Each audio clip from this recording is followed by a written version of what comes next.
Vamos a por la última mesa de la mañana, que tiene como título Cultura como generadora de sociedades diversas e innovadoras.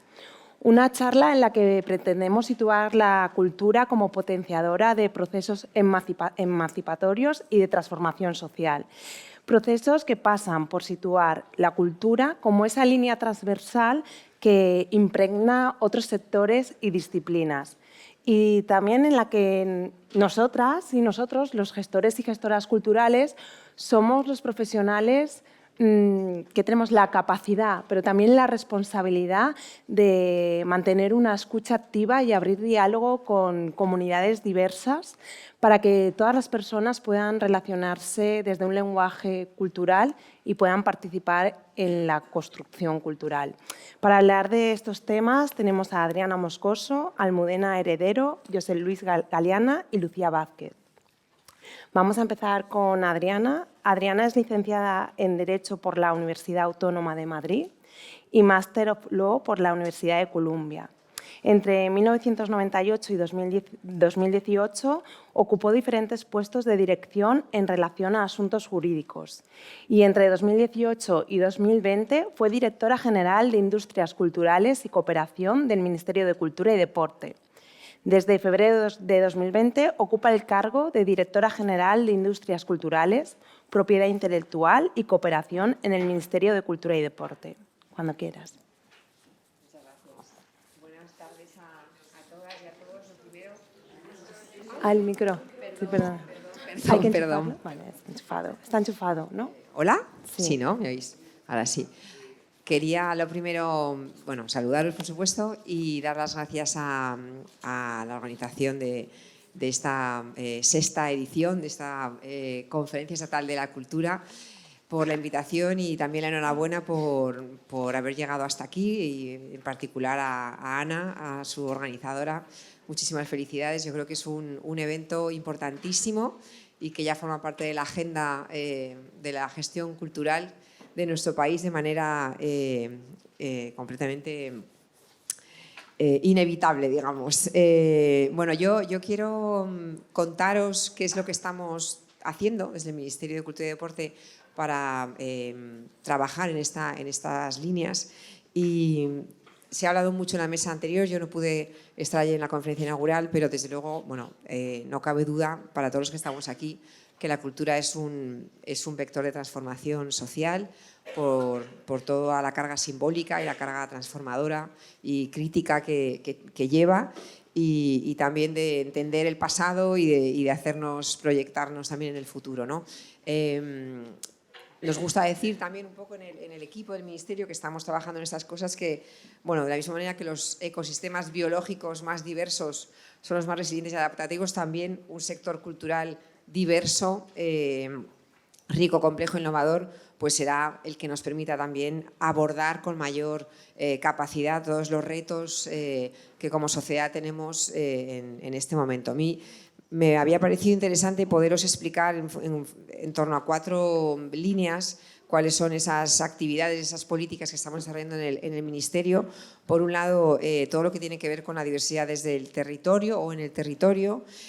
También la diversidad, en segundo lugar, de los sujetos y de la historia, y aquí también algo hemos oído en la mesa anterior. También cómo es importante esa mezcla con otras disciplinas y sectores desde la cultura, y luego esa dimensión internacional que siempre tiene que estar presente y que también de alguna manera se ha evocado en la mesa anterior. Tengo un catarro tremendo, no es COVID, pero os pido disculpas porque toso sin parar y espero que esté controlado en los 15 minutos que tengo.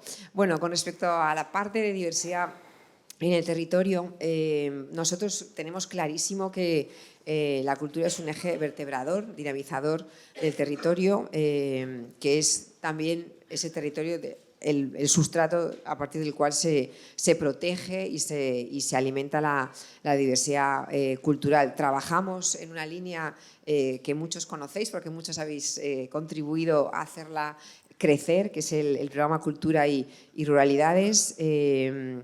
la Fundación Cerezales, que también está aquí hoy, nos acompaña y ha formado parte, ha acogido uno de los foros. Este es un foro que precisamente lo que hace es poner el foco en cómo la cultura contribuye a mejorar la calidad de vida de los territorios más vulnerables, social y demográficamente, cómo contribuye a fijar población, a renovar nuestros imaginarios. También, por supuesto, la Fundación Carulla ha hablado mucho y hace un trabajo fantástico en ese sentido, ¿no? Cómo, bueno, pues todo ese tejido cultural que no está en las ciudades, que está en las periferias, necesita también de atención y precisamente trabaja desde ese micro, ¿no? Ese aspecto micro que veíamos también en la mesa anterior. Gracias al plan de recuperación, transformación y resiliencia hemos podido ahondar en esta línea de trabajo, en esta idea de ir contribuyendo a que se vaya consolidando ese ecosistema en todo el territorio, y tenemos una línea de ayudas, un plan de ayudas para ampliar y diversificar la oferta cultural en zonas no urbanas, dotado de 20 millones de euros. Por lo tanto, un plan inédito en nuestro país que ha sido puesto en marcha a través de la transferencia de estos fondos a las comunidades autónomas, y siendo ellas como más próximas y conocedoras de su propio territorio quienes tienen la responsabilidad, el encargo de convocar una serie de ayudas a las que pueden concurrir iniciativas tanto desde el sector público o privado que están trabajando en el medio rural. Creemos que esto nos va a permitir financiar, y ese es el hito que hemos puesto en el plan de recuperación, un mínimo de 400 proyectos en todo el país en un plazo de 2 años, el año pasado y este año, ¿no? Con ese objetivo de poder tejer una red más orgánica y generar una participación más sistémica de todos los agentes del sector público y privado y las distintas administraciones.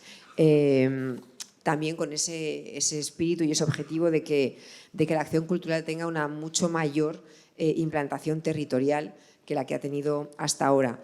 Este proyecto también creemos que se va a poder enriquecer con otro proyecto que tiene otro enfoque completamente distinto, pero que sin embargo también puede redundar en esta generación, ¿no? Un poco de esta diseminación, esta polinización a través de la cultura, que es un plan también del plan de recuperación de ayudas aceleradoras culturales, que también ha sido territorializado a través de las comunidades autónomas, son 24 millones de euros y que tiene como finalidad, bueno, pues un poco lo que es una aceleradora de empresas, ¿no? De pymes, es decir, dinamizar los distintos sectores culturales de nuestro país y que, por supuesto, incluye al medio rural. El segundo bloque de trabajo es el que tiene que ver con esa diversidad ya dirigida a los sujetos y a las historias, ¿no? Como nosotros nos gusta llamarlo, ¿no? A esa diversidad étnica, simbólica y material que cada vez reclama más una presencia en nuestras acciones culturales. A ello dedicamos el Foro de Cultura y Ciudadanía de este año pasado, que tuvo lugar en Sevilla en octubre. Y, por ejemplo, Paloma Chen, que era una de las asesoras de este último encuentro, ¿no? Preguntaba en un artículo en diciembre del 21 dónde están las personas migrantes y racializadas en la industria cultural. Esta fue una de las líneas de trabajo, como os digo, de este foro, donde también participó, entre otros, Elvira Diangani, la directora del MACBA, y ella interpelaba que esta es una cuestión que nos afecta a todas y a todos, ¿no? Como decía Elvira, desde las instituciones culturales tenemos que ser capaces de generar esos otros espacios y esas otras narrativas desde la diversidad, ¿no? También, por supuesto, poner en valor que la diversidad étnico-cultural es una palanca para la innovación social y también étnica, ¿no?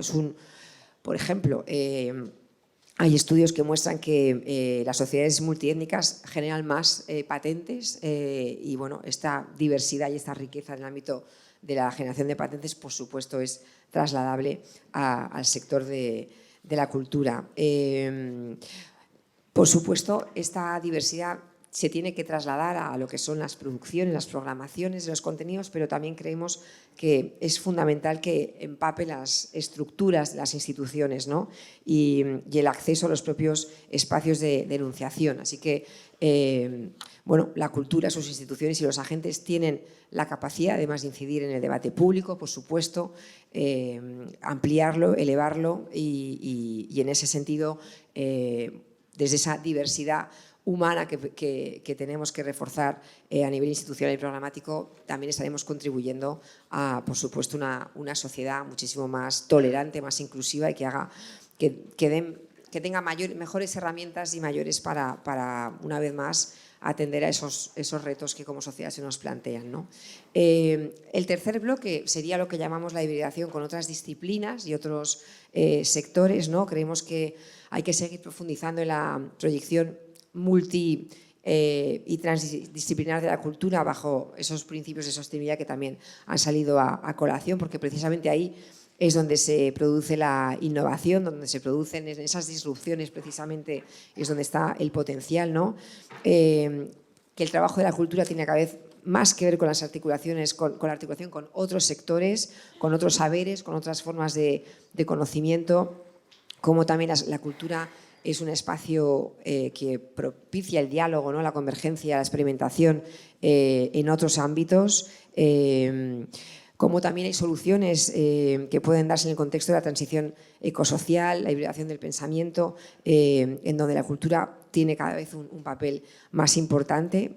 Y bueno, en esa línea también estamos muy atentos a lo que pasa en otros ámbitos, en otras instituciones de nuestro país. Se ha mencionado en la mesa anterior el programa Confluencies del IBAM, por ejemplo. También La Panera tiene un programa que tiene que ver precisamente con cómo la cultura puede incidir en la salud, y ahí la Comisión Europea también está trabajando en ese sentido. También la apertura a formas de participación con las comunidades que lo habitan. La Fundación Cerezales tiene una línea también de trabajo ahí. Otra línea, por ejemplo, los intercambios entre arte y ciencia. Estamos colaborando con FECIT en la elaboración del libro blanco sobre arte y ciencia, precisamente, ¿no? Y también, por poner otro ejemplo, el valor añadido, las sinergias en términos de innovación que también pueden aportar los artistas a empresas y a modelos organizacionales de todo tipo, ¿no? Y aquí Conexiones Improbables también nos da un ejemplo de ello, ¿no? O sea que también estamos muy atentos a lo que pasa en nuestro entorno y a través de los foros que ponemos en marcha, procuramos que todas esas iniciativas en el ámbito privado y público que ahondan en estas líneas de trabajo pues puedan tener también una visibilidad y potenciar esa conectividad entre unos y otros. La última esfera que me gustaría traer aquí esta tarde y que nos permita también luego un poco de debate es toda esa dimensión internacional que es fundamental, y creemos que más para un país como España, que tiene un potencial hacia el exterior con un idioma como el castellano que nos permite romper muchísimas barreras culturales, ¿no?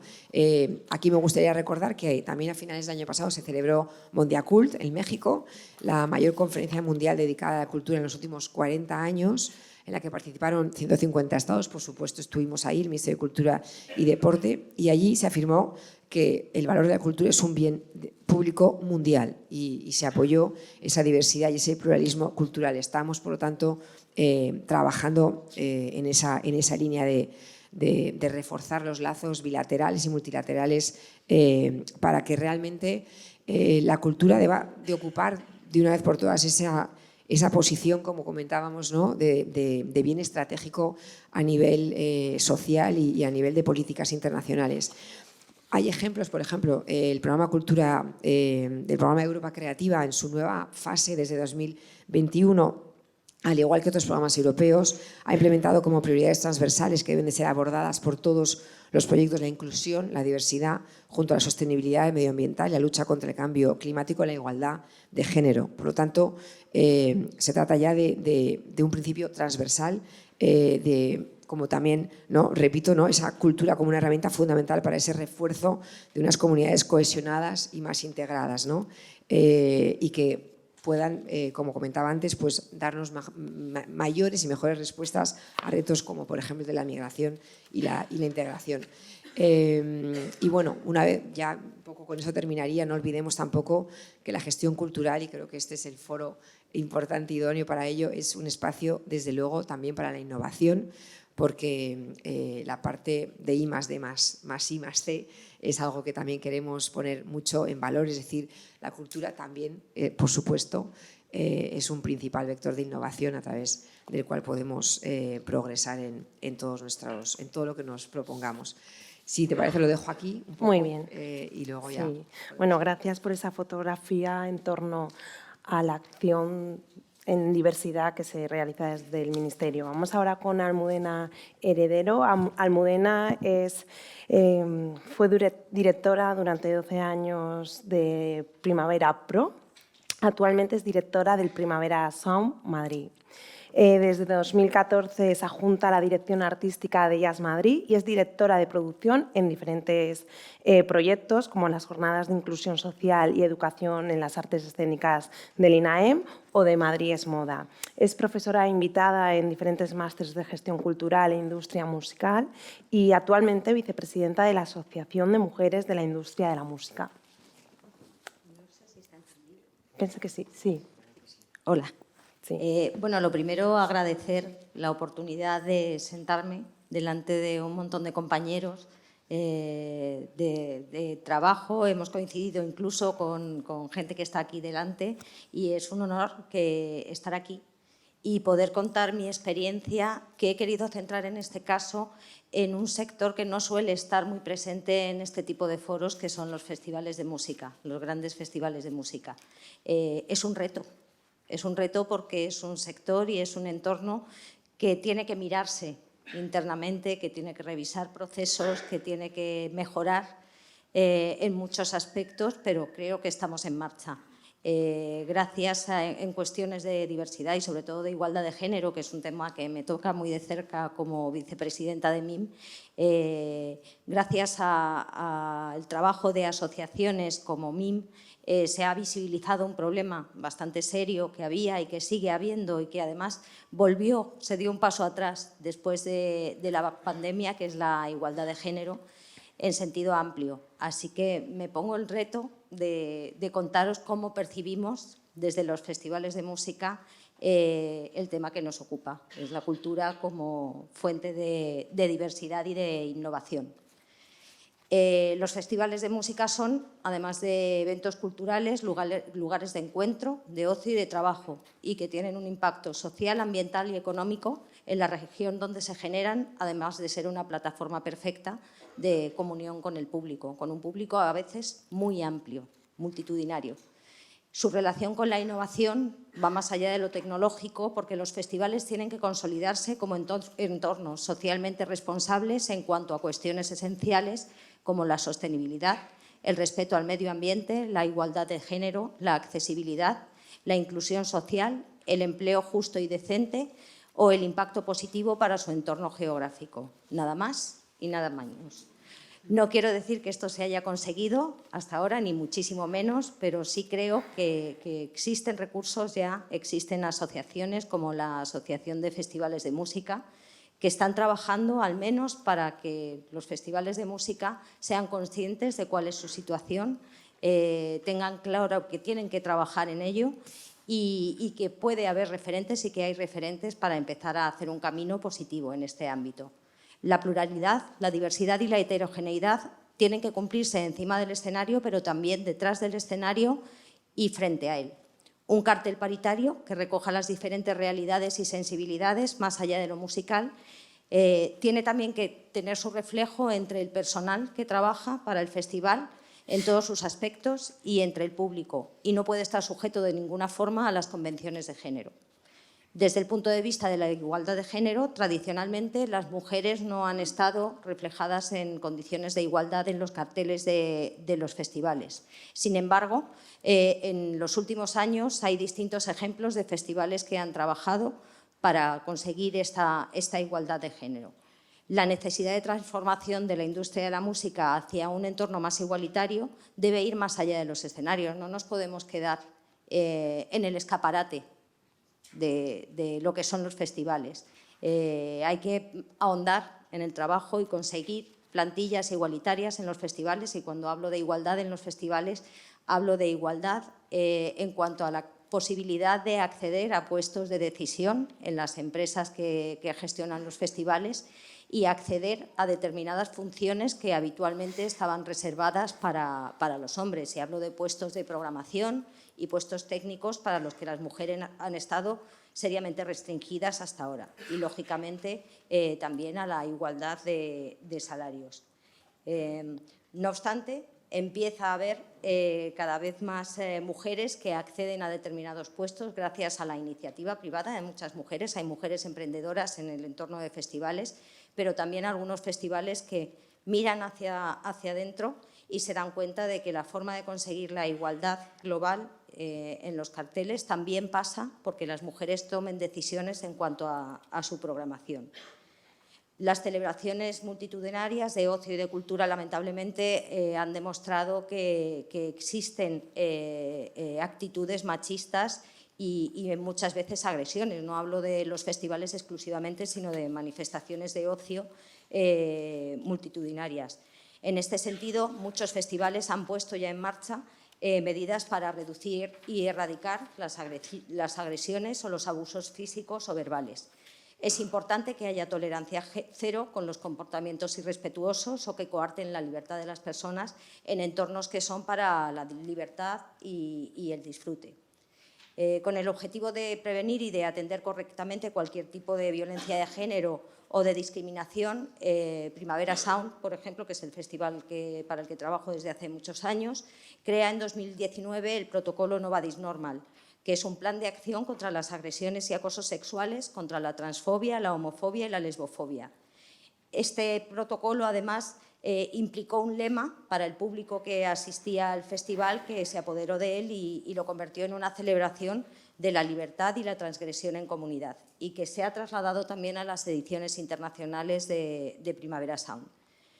3 años después, esto se creó antes de pandemia, en un contexto social que, lejos de mejorar, ha implicado un aumento de los discursos de odio, No Badis Normal, además de ser un conjunto de medidas que se aplican de forma práctica en el festival y que combaten estas actitudes contra la libertad de identidades y cuerpos no normativos, se convierte en una red de apoyo y un marco de visibilización para que esto implique un cambio y una transformación en el entorno del festival y también en el público que asiste a los festivales. Esto, desde el punto de vista práctico, implica la existencia de stands informativos instalados dentro del recinto del festival, a los que se puede acudir para denunciar cualquier tipo de actitud o discriminación de género que se haya sufrido o que se haya detectado, y también para la gente que quiera conocer más sobre este protocolo No Badis Normal y cómo se aplica, y que es además una ampliación de esos protocolos de acoso que empezaron a aplicarse en las salas de conciertos y en los espacios de ocio nocturno de las ciudades. Además, todo el personal que trabaja en el festival recibimos formación previa para saber cómo actuar en caso de detectar o de que alguien nos reporte alguna situación en la que debamos actuar. Más allá de la igualdad de género y de la diversidad de nuestro público y de nuestro cartel artístico y de nuestra plantilla, tenemos también un compromiso con los Objetivos de Desarrollo Sostenible. Queremos que la huella que deje el festival sea exclusivamente musical y que sea una experiencia positiva, y trabajamos con un equipo que forma parte de nuestra plantilla para convertir nuestro evento en algo que sea cada día más sostenible y que responda a lo máximo posible a las líneas de los Objetivos de Desarrollo Sostenible. En 2019 recibimos la certificación de Festival Altamente Recomendado por A Greener Festival Awards, y a partir de ahí continuamos trabajando para que el festival cada vez tenga más conciencia ecológica y que responda en mayor medida a estos objetivos de desarrollo sostenible. De hecho, nos unimos a la campaña Flip the Script que lanzó las Naciones Unidas para mostrar que ese cambio es posible, que hay que trabajar, que no es de un día para otro, que en eventos tan grandes y en el sector privado a veces se miran más otras cosas y hay que empeñarse, pero se puede hacer. ¿Cómo lo hacemos? Y ahí tampoco me voy a extender muchísimo porque esto me toca menos así como en cuanto a poder explicarlo. Recogida selectiva de residuos, cálculo y compensación de las emisiones de CO2, uso de materiales sostenibles, iniciativas de movilidad. Ahí sí que, gracias a esta nueva experiencia de Primavera Sound Madrid, me estoy empapando de cuestiones de movilidad, y es importante que cuando hay miles de personas que tienen que trasladarse de un punto a otro, sea de la forma más sostenible, priorizando los medios de transporte colectivo frente al transporte privado, y cerrando acuerdos con los consorcios de transportes, la empresa municipal de transportes, para que el público pueda utilizar estos medios incluso fuera de las horas habituales, poniendo a disposición del público un servicio de lanzaderas, incluso dentro del festival, que todos los movimientos del personal sean a través de medios que sean respetuosos y sostenibles. Me costará ir en bicicleta o en patinete, que soy terrorífica con las cosas que tienen ruedas, así que utilizaré los pies. Formamos al personal del festival, que tiene que trabajar con proveedores, especialmente en temas de barras y restauración, para el reciclaje adecuado de los residuos, proporcionando también recursos a los proveedores de restauración para que esta selección de residuos se haga correctamente. Trabajamos con Greenpeace y apoyamos las campañas de Greenpeace, ofreciéndoles espacio y apoyo en sus campañas dentro. Aparte de todo esto, en el año 2019, con aplicación práctica después de la pandemia, lógicamente, Primavera Sound creó la Fundación Primavera Sound para devolver al entorno y a la comunidad que nos vio crecer desde el minuto 1 en Barcelona, y trabajaremos también aquí en Madrid. Y la Fundación Primavera Sound trabaja con jóvenes de la zona de la Mina. Primavera Sound en Barcelona se celebra en el Parc del Fòrum, que está pegado a Sant Adrià de Besòs y el barrio de la Mina, que son barrios obreros y barrios en los que trabajar para fomentar la profesionalización de los jóvenes, el acercamiento de los jóvenes a determinadas actividades culturales, nos parecía algo muy adecuado, así que desde entonces estamos haciendo campañas con los centros, con las asociaciones, con los institutos, y comenzaremos a hacerlo en Madrid también este año. Se ha iniciado hace muy poquito una campaña que se llama Primaveras Experiencias, que trabajamos con chavales que están en bachillerato desde 16 a 18 años, para llevarlos a una sala de conciertos y que conozcan de primera mano y de primera voz de artistas y profesionales de la industria de la música cómo se funciona, cómo es una sala de conciertos.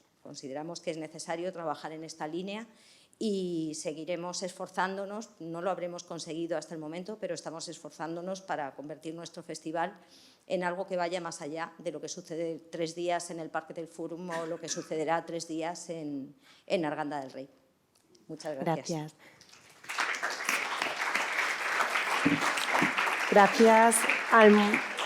Gracias por esa defensa del liderazgo femenino que propicia esa mirada de igualdad en contenidos y estructuras tan necesaria.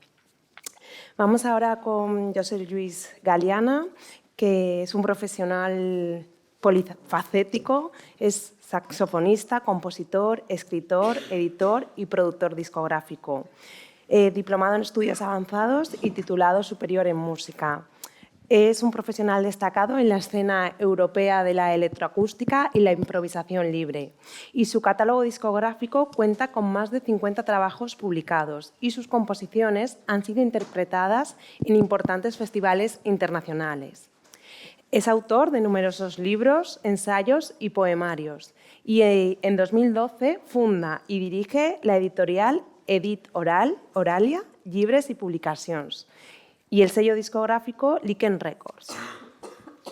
Muchas gracias, María José.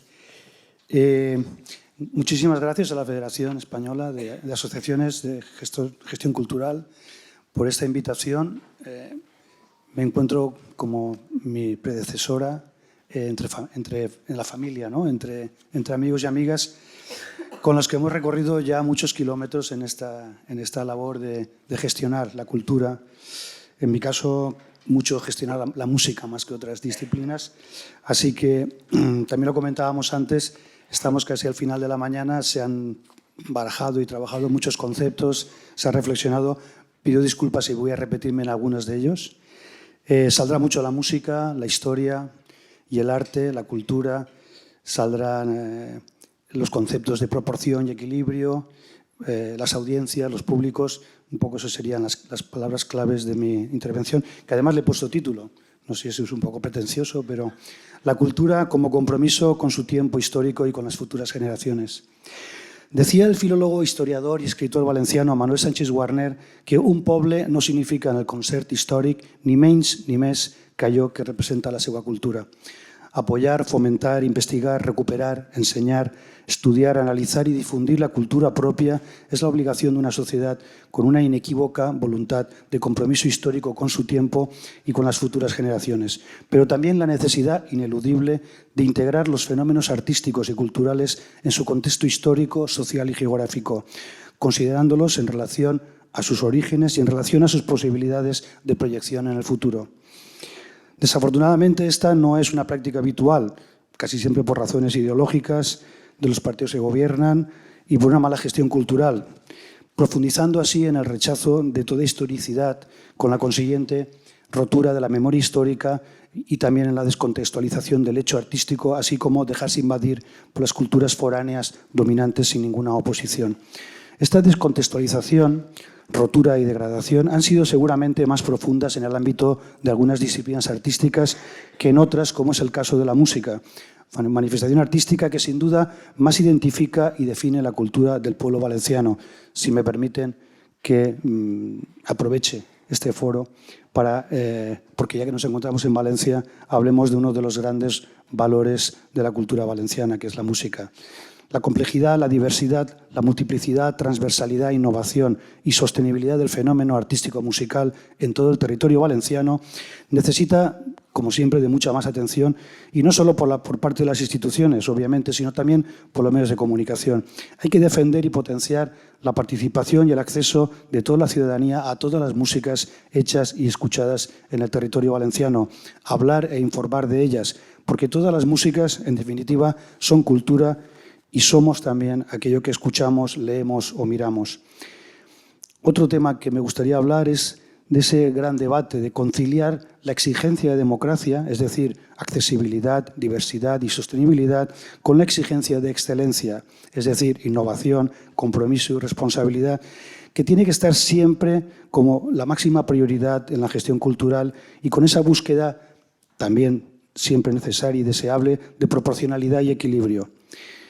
Esto no es nada nuevo y me voy a referir al filósofo y crítico literario Walter Benjamin, que mostró ya cierta preocupación hace ahora un siglo por esta difícil conciliación en el inicio de la nueva era de la reproductibilidad mecánica del arte y el cambio de modelo de gestión, producción y consumo cultural en el periodo de entreguerras del siglo XX, hace casi un siglo. Es todavía mucho lo que podemos aprender de aquel periodo convulso en lo político, económico, social, artístico y cultural. El cambio de paradigma que se produjo a causa de los avances tecnológicos, pero también de los grandes conflictos sociales, políticos y económicos que marcó un antes y un después en el mundo de la cultura y del arte. Otro campo de batalla es la anómala historicidad de la música o de cualquier otra disciplina artística o manifestación cultural, o como señaló a finales de la década de 1950 el compositor Luigi Nono, la presencia histórica en la música. Es decir, el poco interés de no querer integrar un fenómeno artístico-cultural en su contexto histórico. Tanto los creadores como los críticos y divulgadores musicales huyen de poner en relación el hecho sonoro, artístico y cultural con sus orígenes, de no querer evidenciar su complicidad con la vida actual y de no mirar más allá en cuanto a su repercusión y proyección en el futuro. El gestor cultural tiene, por tanto, el compromiso de tomar plena conciencia histórica del cometido de su trabajo, que es proyectar y procesar creatividad y centrar su tarea de acompañamiento a aquellas manifestaciones artísticas y culturales que surgen en los lugares más insospechados y en los momentos menos oportunos, entre comillas, insospechados y menos oportunos, y no por la sola posibilidad a que suenen sarcásticos, sino porque, no recuerdo ahora quién lo dijo, pero todo lo importante ocurre en lugares determinados y en momentos concretos. Solo hay que salir a buscar, explorar, encontrarlos y dejarse contagiar y contaminarse por todo aquello que acontece, que sucede a nuestro alrededor, mientras seguramente estamos inmersos y absortos en otros procesos creativos. No digo yo que menos oportunos, pero tal vez alejados de las necesidades de una sociedad siempre atenta a la calle, a lo cotidiano, a la actualidad, a lo nuevo e innovador, a lo diverso e inclusivo, a lo crítico y sostenible. Escuchar y mirar la calle no solo es un eslogan, sino la tarea de cualquier gestor cultural que pretenda conectar con la comunidad para la que gestiona conocimiento, sensibilidad, compromiso con su tiempo y responsabilidad ética y estética.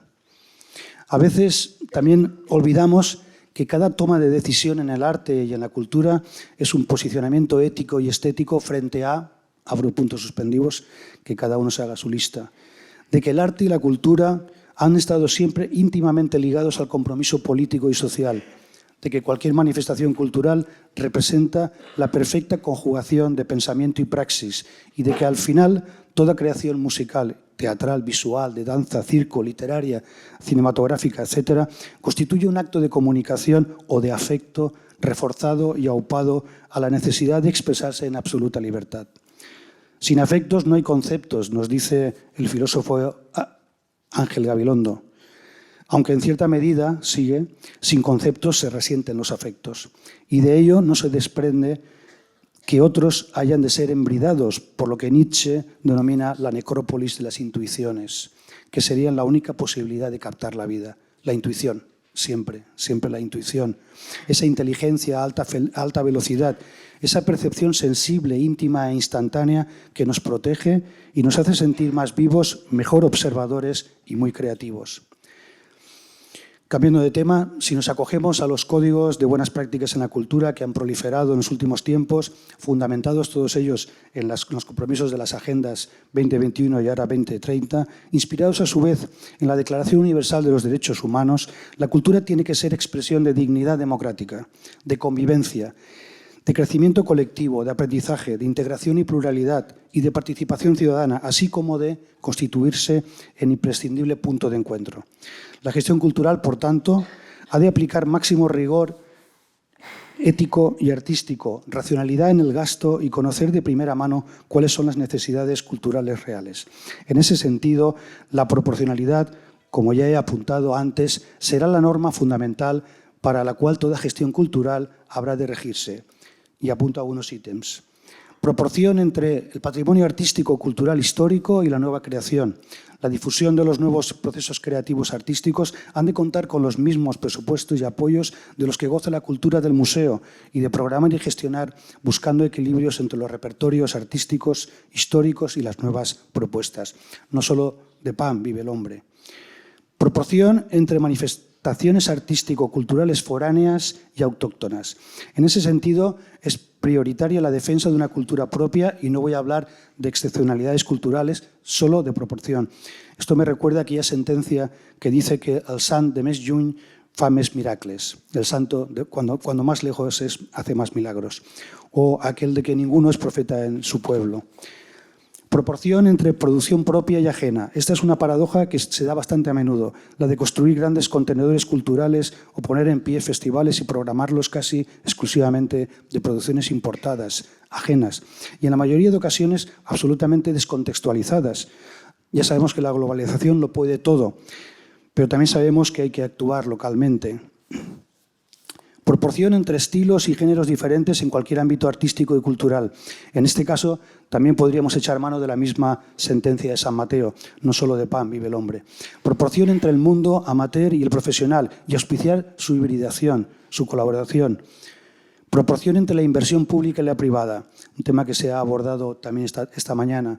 Esta es una cuestión muy delicada y creo que no voy a entrar en ella y voy saltando.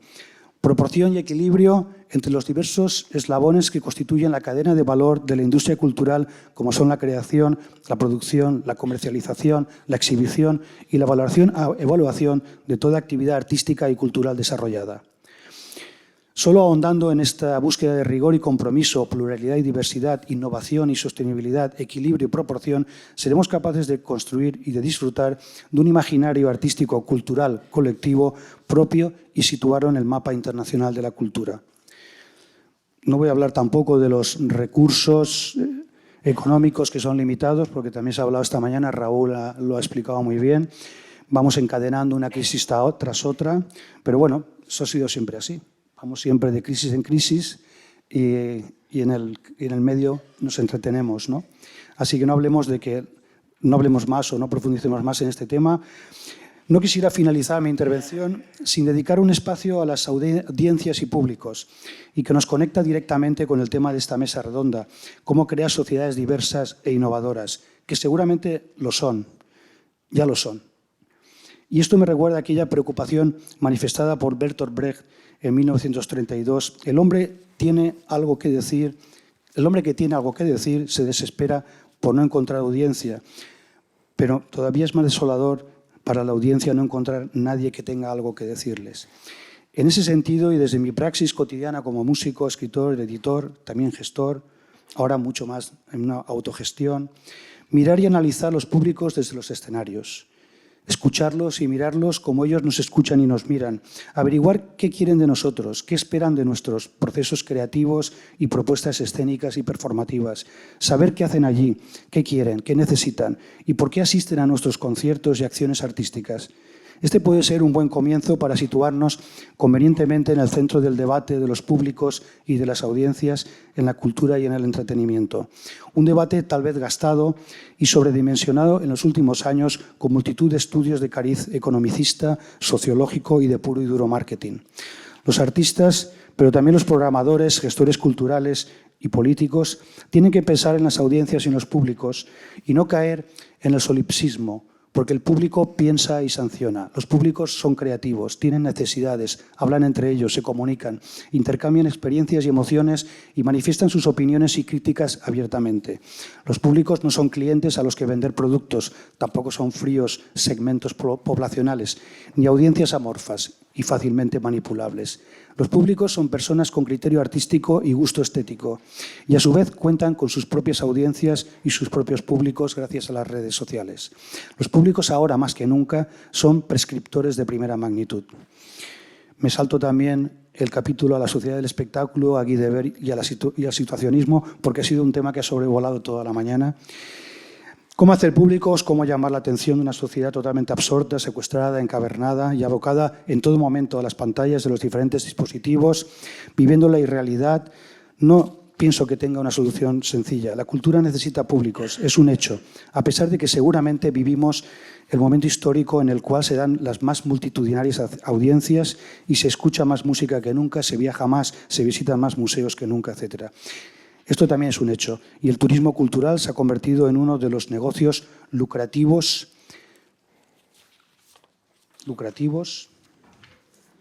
y se me fue la página, así que acabo ya porque ya me llama María José para que vaya acabando. No obstante, y acabo aquí, la obligación y responsabilidad que descansa en todos los agentes que intervienen en el proceso creativo, artístico y de gestión y de puesta en escena es la de animar, enamorar y convencer a la sociedad entera.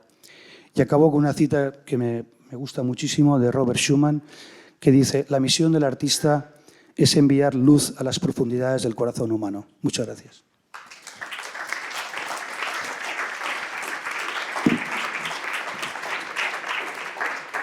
Gracias, José Lluís, por ese análisis también de los públicos, que debemos también acercarnos a ellos no solo como consumidores de cultura, sino también como generadores de cultura.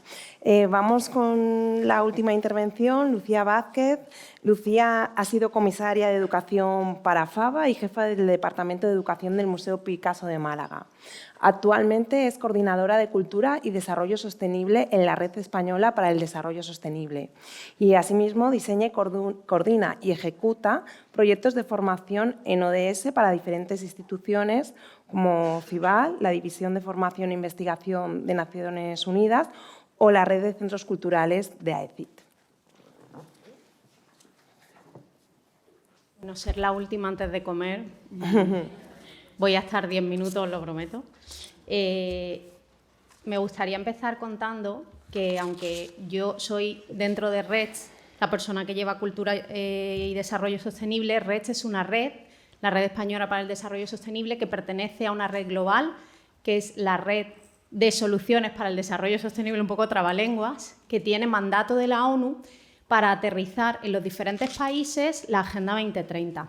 Entonces, es verdad que nosotros en REDS pues hemos sido un poco dentro de la red los que hemos empezado a trabajar con el mundo de la cultura, pero como digo, respaldados por una comunidad de expertos, una comunidad de conocimiento y práctica de cultura y desarrollo sostenible, de los que hoy veis en pantalla y nos acompaña Juana Escudero, que está aquí dando vueltas en la web, Pau Rausel, Raúl Aveledo, Gemma Carbó. Todos ellos son el alma, digamos, y los que han dado este corpus teórico para poder hacer esta intersección de cultura y desarrollo sostenible. Dicho esto, en el marco de esta intervención, claro, lo tenemos que entender, o por lo menos nosotros entendemos la innovación y la diversidad en el marco de la Agenda 2030. Porque, como decía Gemma y hemos hablado en muchas ocasiones, ¿no?, nos parece que la Agenda 2030 es una oportunidad única para que el sector cultural mire de manera diferente su práctica y se proyecte de manera diferente hacia los demás. Muchas veces nosotros como sector cultural, ¿no?, y yo bueno, he trabajado en educación, en museos, he sido gestora cultural también, nos hemos mirado mucho a nosotros mismos sin ver o sin conocer tampoco otros sectores. En esa torre de marfil en la que muchas veces nos hemos puesto, de repente llega gente como Raúl, ¿no?, que viene del mundo de la economía y nos hace un poco así, y entonces empezamos a vislumbrar otras disciplinas. La innovación en el sector cultural no tiene por qué ser siempre tecnológica, tiene que ver, o por lo menos eso creemos en REDS, con mirarnos de manera diferente. Y esa manera de mirarnos diferente la podemos enmarcar de una forma muy coherente dentro de la Agenda 2030. Yo me he apuntado, y me vais a permitir que lo lea, algunas reflexiones que creo que pueden dar un poco más de forma a esto que estoy diciendo, ¿no? Entonces, ¿qué entendemos como innovación en la cultura dentro del marco de la Agenda 2030? Lo primero, y que ya se ha hablado, es esa idea que muchas veces nosotros mismos nos traicionamos, ¿no?, de que la cultura no es ese lugar estático al que ascendemos o al que vamos, es un ecosistema, ¿no?, que ya lo decíamos, cultural, que habitamos.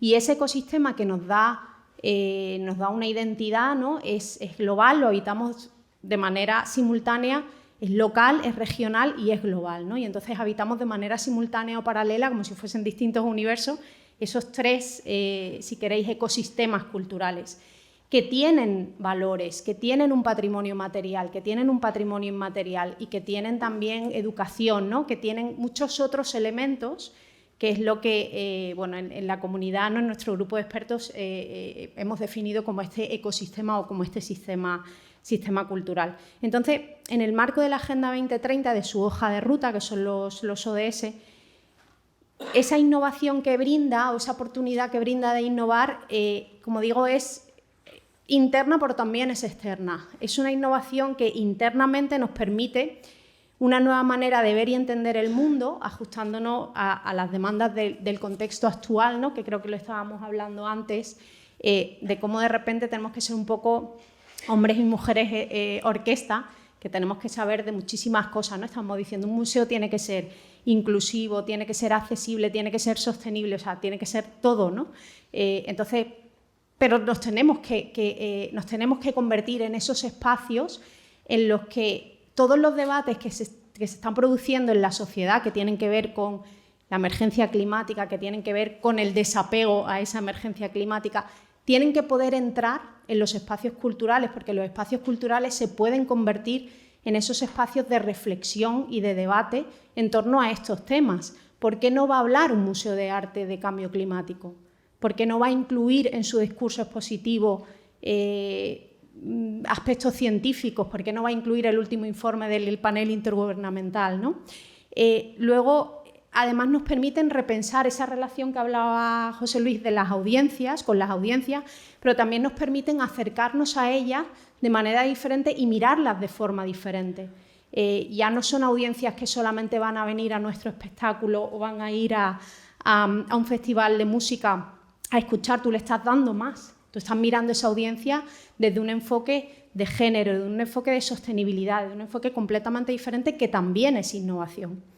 De una manera mucho más materialista, ¿no? Nos permite, esa Agenda 2030 nos permite una innovación maravillosa que es una nueva búsqueda de vías de financiación. Los consorcios que surgen con los fondos europeos, la nueva Bauhaus. Cuando te pones esas gafas ODS, también se abre un mundo nuevo de posibles financiadores que antes nunca te los habías planteado como gestor cultural, ¿no? Y bueno, lo que ya hemos dicho de impulsar ese trabajo en alianza, que aunque se diga mucho y trabajar en alianza es muy complicado, ¿no? Queda muy bonito lo de ese 17, pero trabajar en alianza es bastante complicado.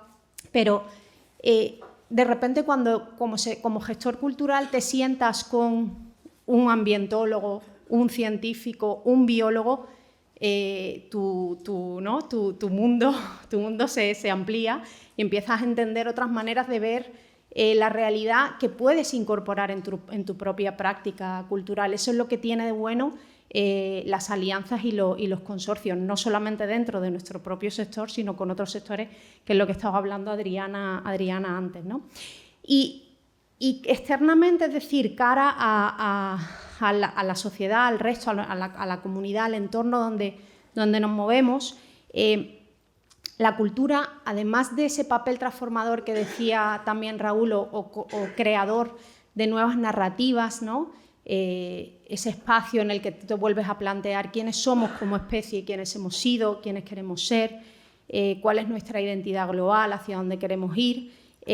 La cultura lo que ayuda es adoptar esa visión holística del desarrollo sostenible donde todo está interconectado. Y esta visión es muy complicada de adoptarla porque no estamos acostumbrados a pensar en la complejidad. Entonces esta visión 360 grados nos cuesta mucho, pero la cultura, cuando integra esa multidisciplinaridad, te permite adoptar esa visión de 360 grados. Es el lugar perfecto para ponerte de nuevo esas gafas de una visión integral, ¿no?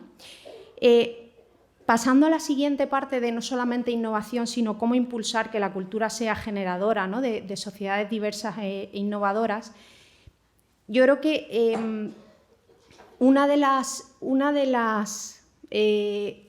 razones por las que defendemos, ¿no? Que la cultura está en la Agenda 2030 es por su transversalidad. En esta página web podréis encontrar una publicación que dirigió Alfons Martinel, que es el director de nuestra comunidad, de nuestro grupo de expertos, ¿no? en la que hemos hecho un ejercicio de realmente ver qué significa esa transversalidad en la Agenda 2030. Y entonces hemos seleccionado 92 metas de los ODS que aplican directamente a la cultura y qué posibles acciones se pueden hacer desde la cultura. Para que de repente un gestor cultural que dice, bueno, ¿y yo cómo trabajo el ODS 6, agua limpia y saneamiento? Pues ahí damos unas posibles acciones, ¿no? en esa publicación. Un ejemplo de esta transversalidad es la existencia o la consideración de la dimensión cultural en los planes, por ejemplo, de urbanismo, territorio, medioambientales, turismo de una región. Por ejemplo, Valencia forma parte de la misión europea de 100 ciudades climáticamente neutras para 2030, ¿no? Hay un representante o una representante de la cultura en ese grupo, porque ahí se toman decisiones de cómo va a ser la ciudad sostenible. ¿Dónde está el sector cultural ahí para generar esa sociedad diversa? O sea, nuestra voz tiene que ir más allá de nuestros propios espacios y empezar a entrar a introducir esa dimensión cultural en planes que no son per se culturales, pero que van a afectar al diseño, por ejemplo, de un espacio público de una ciudad, ¿no? No sé si hay o no en Valencia esta figura dentro del grupo de trabajo de Misión Ciudades, pero debería haberla, ¿no? Debería haberla, igual que en todos los planes que deciden el diseño de un territorio. Y por último, cómo impulsar que la cultura sea generadora de sociedades diversas e innovadoras, visibilizando el impacto de la cultura en la cohesión social y en general en el logro de la Agenda 2030, que este es el trabajo que nosotros estamos haciendo sobre todo este año y que comenzó con una consulta pública que seguramente algunos de vosotros formasteis parte, que nos pidió la Secretaría de Estado de Agenda 2030 cuando iban a diseñar la Estrategia de Desarrollo Sostenible del Gobierno de España. Nosotros llamamos a 100 agentes culturales de diferentes lugares del territorio y su voz se incorporó en esa estrategia. Cuando miréis la estrategia, la consultéis, la voz de la cultura ya está ahí incorporada. Se hicieron sugerencias y se integró. ¿Qué puso de manifiesto este proceso? Primero, que el sector cultural estaba motivado y era consciente de la capacidad que tiene de incidencia en la creación de narrativas alineadas con el desarrollo sostenible. Y segundo, que se veía la necesidad de articular al sector cultural como un agente fundamental que difunde todos estos valores de los que también estaban hablando Raúl y Gemma, ¿no? Entonces, ¿cómo logramos eso? Pues eso lo logramos con la pregunta que había maravillosa que hubo al principio, que es ¿cómo evaluamos, ¿no?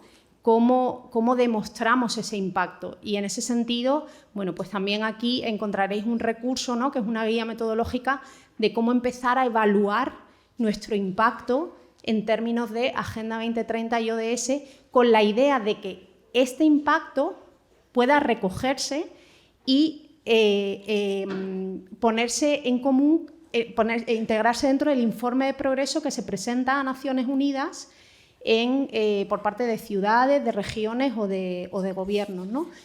Porque, por ejemplo, Valencia o Barcelona o España presentan su informe de progreso en ODS, pero el sector cultural casi nunca está. En el caso de Barcelona sí, pero normalmente casi nunca está. ¿Por qué no está? Porque está invisibilizado, porque no medimos, porque no evaluamos, pero tampoco sabemos qué información necesitan de nosotros, ¿no?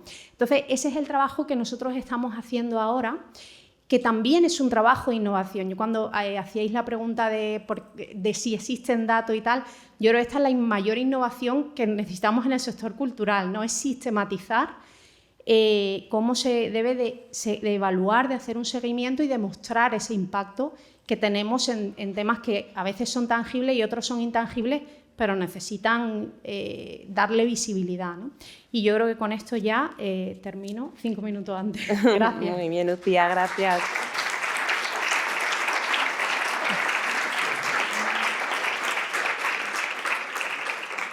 Qué importante esa medición, evaluación de lo que se está haciendo para poder tener voz. Por ahí también iba a ir un poco, bueno, que os quería plantear, porque nosotros, esta audiencia, estábamos convencidas de que la cultura es imprescindible para el desarrollo, el vínculo democrático, incluso generar impacto económico, pero ¿cómo planteamos, cómo convencemos a la sociedad, a otras instituciones, de que esto es así, para conseguir mayores colaboraciones, aliadas, recursos para poder llevar a cabo los programas, por ejemplo, que se realizan desde el Ministerio? ¿Cómo? Bueno, pues con mucha insistencia. El micro aquí. Ah, vale. ¿Está? Sí. Bueno, pues yo creo que con perseverancia, ¿no?, que es una aptitud, mejor dicho, de este sector.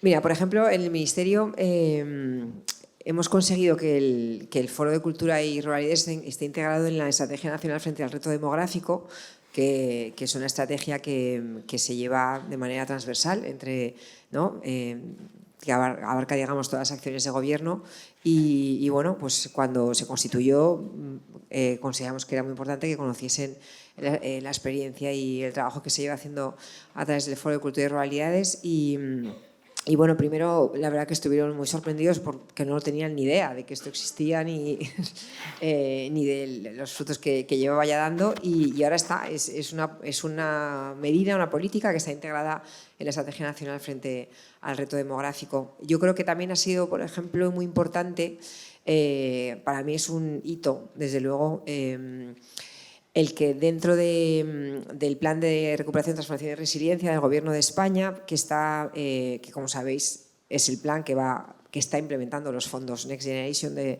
la Unión Europea para salir, ¿no?, de la crisis causada por el COVID. Ese plan que diseñó el Gobierno en el año 21 pues está, digamos que, ordenado en torno a 10 políticas palanca que se consideran que son esas políticas que van a permitir al país transformarse, es decir, no solamente se trata de que sea dinero, a ver si me entendéis, ¿no?, de fondos europeos para, bueno, paliar una situación puntual, sino que realmente sea una oportunidad de transformar la manera como trabajamos, cómo producimos, cómo la sociedad civil y las instituciones públicas, bueno, pues colaboran en el progreso del país, ¿no? Y en una de esas 10 políticas palanca son las industrias culturales, creativas y deportivas. Es decir, que por primera vez a escala de la presidencia del Gobierno se entiende que nuestro sector es un sector transformador y un sector palanca de la economía y la sociedad española. A mí esto me ha parecido que realmente marca un antes y un después, porque, ¿no?, como comentabais, hay que salir de nuestro círculo. Nosotros aquí somos todos unos convencidos, pero lo que tenemos es que convencer hacia afuera, ¿no? Y bueno, yo creo que hay que trabajar a nivel institucional también, y eso también la Unión Europea lo ha marcado, ¿no?, esto de romper los hilos, ¿no? Hay que trabajar mucho más en transversal, mucho más en red, y eso es lo que estamos intentando hacer. Gracias.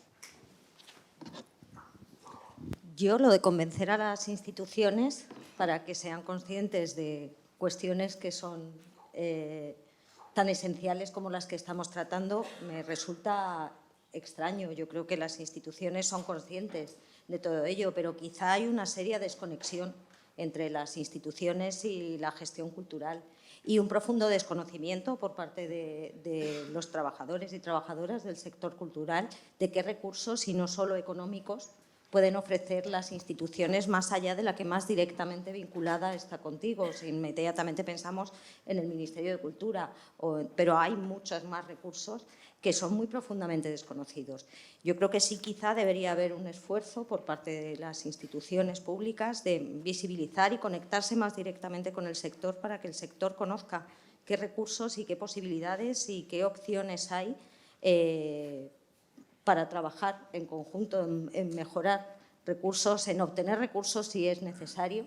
O sea, yo creo que existe un desconocimiento y una sensación también por parte del sector de la dificultad que conlleva solicitar o gestionar o vincularse con recursos incluso que son más allá de lo nacional, de fondos europeos, etcétera, y existe un pavor profundo a solicitar esas cosas porque se entienden como absolutamente complicadas, ¿no? Yo creo que no se trata de convencer, sino de vincular y conectarse e informar y estar mucho más informados de qué opciones hay más allá de las obvias.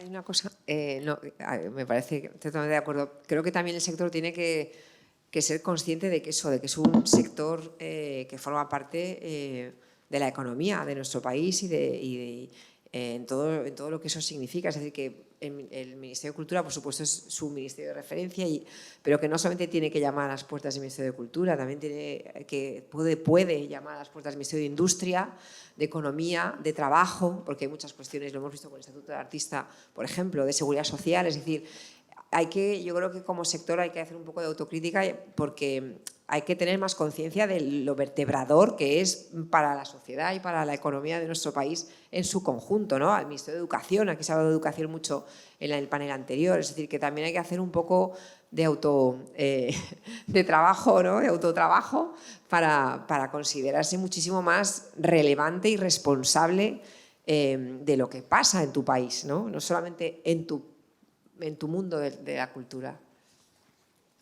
¿Queréis añadir alguna cosa? Bueno, yo solo creo que, por un lado, formación y capacitación es muy importante también para conocer, bueno, pues lo que hay y profesionalizarse más.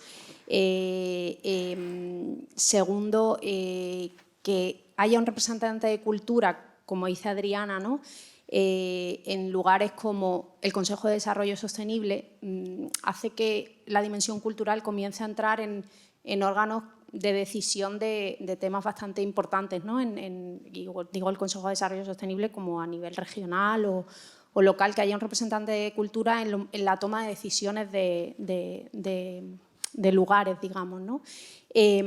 Pero yo creo que esa autocrítica es necesaria, y salirse un poco de lo que consideramos nuestro ámbito de actuación y empezar a visibilizar nuestro trabajo y a crear alianzas con entidades o colectivos o lugares en los que nunca pensarías que ibas a ir, también genera cosas muy interesantes, creo.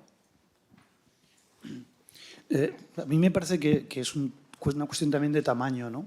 Yo creo que la industria cultural, que siempre son palabras que suenan muy fuertes, ¿no? Industria cultural.